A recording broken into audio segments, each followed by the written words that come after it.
네, 국제원자력기구가 북한 영변 핵시설 안에 있는 실험용 경수로에서 움직임이 관측됐다고 밝혔습니다. 영변 경수로가 본격적으로 가동된다면 7차 핵실험 가능성도 높아질 것으로 보이는데요. 다가올 연말 전원회의에서 핵무기는 물론 어떤 대미 메시지를 내놓을지도 주목됩니다. 자세한 내용 김열수 한국군사문제연구원 안보전략실장과 알아보겠습니다. 어서 오십시오. 네, 안녕하세요. 네, 이 경수로라는 게 핵무기 원료 플루토늄을 생산하는 곳으로 알려져 있는데 이 경수로에서 활동이 늘고 그리고 온수 배출 등 뭔가 움직임이 관측되고 있다. 이게 어떤 의미로 저희가 해석해 볼 수 있을까요? 북한의 영변에는 우리가 통상 그 5메가와트급 원자로만 있는 걸로 실험용 원자로만 있는 걸로 알고 있잖아요. 예. 그래서 5메가와트급 원자로는 이게 이제 가동이 됐다가 중단됐다가 가동이 됐다가 중단됐다가 이렇게 반복해 왔는데요. 이거는 이제 지난 가을부터 이제 온수가 확인이 돼서 이게 이제 가동이 된다는 것으로 알고 있었고요. 예. 지금 중요한 것은 새로운 실험용 경수로거든요. 5메가와트급이 아니고 이거는 15에서 20메가와트급입니다. 그러니까 굉장히 큰 이제 원자로라고 봐야 되겠죠.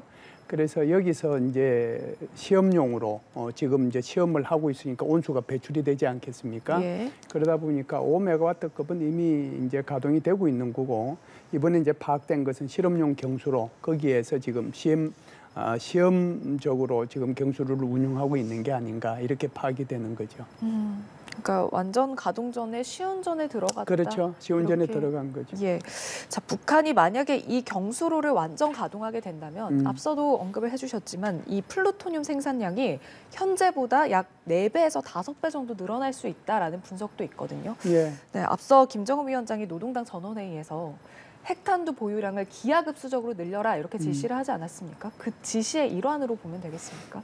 뭐 이거는 이제 그 지시했다고 하루아침에 이제 이루어질 수 있는 건 아니니까 긴 시간이 필요한 거죠. 예. 왜 그러냐면 이거는 이제 2010년도에 이게 이제 건설을 시작을 해서 이제 거의 이제 마무리가 됐거든요. 예. 그래서 굉장히 오랜 시간에 걸쳐서 이제 이 원자로가 완성이 됐다라고 봐야죠. 그래서 지금 이제 시험을 하고 있는 거고요. 지금은 이제 5메가와트급에서는 통상 1년을 가동을 하면 5kg 정도의 그 폐연료봉에서 플루토늄을 추출할 수 있어요. 예. 핵무기를 만들 수 있는 플루토늄이죠. 그러면은 그걸 가지고 1개 정도를 만들 수 있거든요. 그런데 지금 15 내지 20메가와트급에서는 약 15에서 20kg급 정도를 이렇게 추출을 할 수 있어요. 만일 이게 이제 정상적으로 가동을 하면. 예. 그러면은 이제 한 5kg 정도가 플루토늄 5kg 정도가 핵무기 하나를 만든다라고 하면 15kg에서 20kg이라고 하면은 3개 내지 4개를 만들 수 있잖아요. 네. 그러면 기존에 이제 하나 만들고 또 3개 내지 4개를 더 만들 수 있으니까 4배 내지 5배 정도가 늘어나는 거죠. 비단 이제 이렇게 되면은 전체적으로 북한은 지금 플루토늄 탄만 만드는 것이 아니고 우라늄 탄도 만드는 거거든요. 예. 우라늄 탄은 이제 원심 분리기를 이용해서 우라늄 탄을 만든단 말이죠. 원심 분리기가 북한에는 한 10,000개 정도 있는 것으로 파악이 되고 있는데요. 4,000개는 영변에 있는 거고 한 6,000개는 영변 위의 지역에 있단 말이죠. 그래서 이것도 이제 쉽게 말씀을 드리면 한 2,000개에서 이제 우라늄탄 1개 정도 만들 수 있는 양을 생산할 수 있거든요. 예. 그러면은 이제 10,000개면은 한 5개 정도 생산할 수 있잖아요. 그렇다라고 하면 앞으로 이제 정상적으로 플루토늄 탄을 만들 수 있는 것이 1년에 한 5개 정도 만들 수 있는 양을 생산해낼 수 있고 우라늄 탄은 이 원심 분리기를 이용해서 다시 5개를 만들 수 있는 우라늄 탄을 생산해낼 수 있으니까 예. 그냥 쉽게 생각을 해도 1년에 약 10개씩 만들 수 있는 것을 플루토늄과 우라늄 탄을 생산해낼 수 있다는 거거든요. 그래서 이 말의 의미는 결국은 김정은이가 얘기를 했지만 기하급수적으로 늘려라라고 얘기하는 것은 새로운 소위 말하는 이 실험용 경수로가 가동되기 시작하기 때문에 예. 그것이 가능하다라고 판단을 해서 기하급수적으로 늘려라라고 얘기했다라고 저는 생각을 해요. 예. 그러니까 핵무기 제조에 본격적으로 속도가 날 것 같은데. 그렇죠. 자, 이런 북한의 핵무기 다량 생산 움직임이 북한의 7차 핵실험으로 이어질 수 있다라는 관측도 있거든요. 북한의 이 핵실험 움직임은 어떻습니까? 이거는 이제 기술적인 면하고 정치적인 면하고 이제 구분해 볼 필요는 있다라고 생각을 해요. 예. 사실상 북한은 올 3월달에 화산 31이라고 하는 전술 핵폭탄을 공개를 했잖아요. 그래서 이제 기술적인 면에서 보면 사실은 북한은 뭐 이 7차 핵실험을 안 해도 충분히 이제 6차 핵실험까지를 통해 가지고 자신들의 기술력이 있다는 것을 입증을 했기 때문에 굳이 필요는 없거든요. 그럼에도 불구하고 이 전술 핵무기가 제대로 작동이 되는지를 꼭 이제 눈으로 한번 확인해 봐야 되겠다라고 하면은 7차 핵실험이 필요한 거예요. 예. 이게 이제 기술적인 측면이고요. 정치적인 측면으로 들어가면 좀 이제 다른 상황이 되겠죠. 내가 만일 북한 스스로가 생각할 때 만일 7차 핵실험을 했을 때 전 세계가 우리를 어떻게 볼까?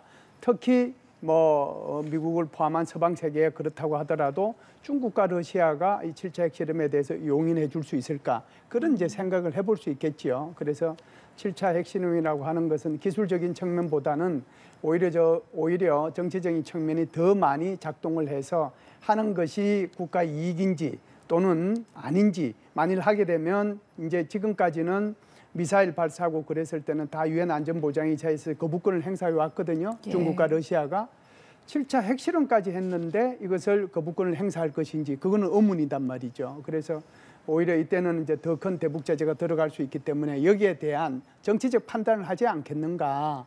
그래서 제 7차 핵실험은 기술적인 문제보다는 오히려 정치적인 의지가 작용하지 않을까 이런 생각을 합니다. 예. 자, 북한이 이번 주에 노동당 중앙위원회 전원회의를 열고 새해 정책 방향을 제시를 하는데 네. 아무래도 이 자리에서 핵실험 등 핵과 관련된 정책들이 나올 가능성이 좀 높지 않습니까? 아무래도 이제 그럴 가능성이 있죠. 북한은 이제 작년도에 핵무력 정책법을 입법화 시켰잖아요. 예. 게다가 이제 올해는 헌법에다가 이걸 반영을 해서 핵무력 고도화에 대해서 이제 누구도 여기에 대해서 입을 뻥긋하지 못할 정도로 얘기를 했거든요. 그러면서 이제 올해도 이제 그런 절차가 지속이 됩니다만은 작년 연말에도 노동당 중앙위원회 전원회의의 결론 파트가 이제 결국은 1월 1일 신년사로 대체되는데 그때 이제 얘기한 것이 핵무기를 기하급수적으로 늘리라고 그랬단 말이죠. 예. 그러면은 올해도 어떤 얘기를 이제 할 것이냐 하는 거거든요. 이제 기술적인 측면하고 아마 또 정치적인 측면을 정책적인 측면을 고려해서 얘기하지 않겠는가 그런 생각을 해요. 그래서 여기 이제 우리는 핵무력을 충분히 이제 확보를 했다. 더 기술적인 면이 필요한지를 우리가 검토해 보겠다라고 발언을 한다면 그것은 이제 핵실험과 관련된 얘기가 될 거고요. 예. 정책과 관련된 것은 아마 이제 지금 할 수 있는 얘기는 거의 다 했거든요, 북한이. 그래서 미국이 뭐 우리를 공격하면 그에 이제 적극적으로 대응해서 바로 핵 공격하겠다라고 하는 이런 수세적인 자세를 이미 벗어난 지 오래고, 그래서 이제 오히려 선제 공격에 초점을 맞춰서 발언할 가능성이 있다 이렇게 보죠. 예. 김정은 위원장이 지난달에 그 정찰위성 1호기 발사 후에 네네. 2024년도 정찰위성 발사 계획과 관련해서 연말 전원회의에서 결정하겠다라고 하지 않았습니까? 이 군사 정찰위성 추가 발사에 대한 언급도 나오지 않을까요? 그럼요. 그거 뭐 당연히 나올 거라고 생각을 해요. 예. 사실상 김정은은 올해 3월 달에 지금 항공우주기술총국이죠. 지금 이제 이런 명칭이 이제 이런 식으로 바뀌었는데 국가항공우주기술총국 여기를 방문해서 예. 정찰위성을 발사하고 다량 많이 발사해가지고 태양 동기 궤도를 이렇게 많이 돌도록 해라. 그래서 이 태평양에 있는 미군 그리고 자위대 그리고 한국군의 이 움직임을 실시간으로 보고해라라고 얘기를 했거든요.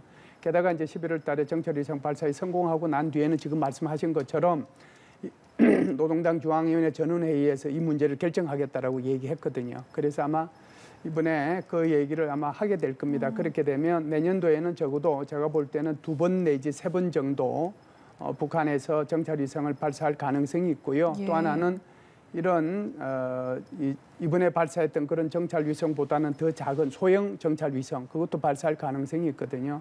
그래서 아마 이런 중형 정찰위성과 소형 정찰위성의 발사 그 부분에 대해서 이번에 언급을 하고 발표를 하지 않겠는가라고 생각을 합니다. 예. 자, 그리고 대미 메시지는 과연 어떨지도 관심사인데 아무래도 내년에 미국 대선이 있다 보니까 대북 정책에 있어서 뭔가 존재감을 좀 과시하기 위해서 좀 강한 톤의 메시지가 나올 거다라는 시각이 있는 반면에 대화의 여지를 남겨놓지 않을까 이런 시각도 있거든요. 어떻게 전망하시는지요? 뭐 두 가지가 다 가능할 겁니다. 아무래도 이제 대외 메시지 내는 것이 내년도 신년사를 대체할 그러니까 중앙위원회 전원회의의 결론 파트가 될 텐데요. 예. 그렇게 되면은 아무래도 이제 중국과 러시아에 대해서 언급을 하겠죠. 그래서 중국과 러시아하고는 훨씬 더 잘 지내겠다. 뭐 이런 얘기를 이제 하게 될 거고요. 그 성과에 대해서 이제 얘기도 많이 하게 될 겁니다. 그럼에도 불구하고 특히 서방 세계, 그 중에서도 미국에 대해서는 좀 강한 톤으로 얘기할 가능성이 있지 않는가 이런 생각을 합니다. 이렇게 이제 한미일이 연합해서 뭐 훈련을 한다든지 예. 또 한미일이 이런 그 핵 전쟁을 가정을 해서 뭘 한다든지 또는 이제 한국과 미국이 뭐 올해 그러니까 내년이죠. 내년도에 UFS 얼치 프리덤 쉴드 그 훈련할 때 핵 전쟁을 가정해서 뭘 한다든지 이런 얘기들이 쭉 있었기 때문에 여기에 대해서 아주 강한 톤으로 비난을 하면서 뭐 얘기할 가능성이 있다. 이런 게 이제 첫 번째 지금 질문하신 강한 톤의 얘기고요. 예. 그럼에도 불구하고 조금 선거를 겨냥을 해서 조금 대화의 가능성을 열어줄 것도 있다라고 지금 말씀하셨는데 그럴 가능성도 있다라고 봐요.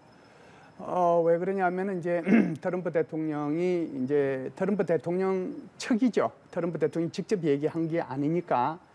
거기에서 이제 얘기한 걸 보면 내가 만일 대통령이 된다면 북한하고 같이 얘기를 해서 북한의 그 군축, 소위 말해서 핵을 동결시키는 대신에 여기에 이제 경제 제재를 해제시켜 주겠다. 그 얘기를 했단 말이죠. 물론 이제 트럼프 대통령 스스로는 여기에 대해서 적극적으로 아니라고 부인을 했습니다. 예. 그럼에도 불구하고 과거에 트럼프 대통령의 행적들을 볼 때 김정은이 판단해 보면 그럴 가능성도 있겠구나라고 생각할 수도 있거든요. 예.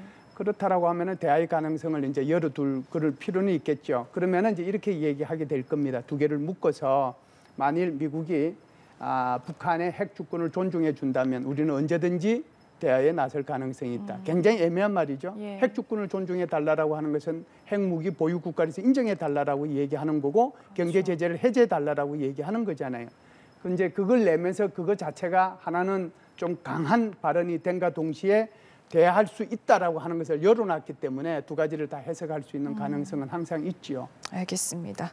자, 노동당 전원회의에서 어떤 메시지가 나올지에 대해서 짚어봤습니다. 김열수 한국군사문제연구원 안보전략실장과 함께했습니다. 고맙습니다.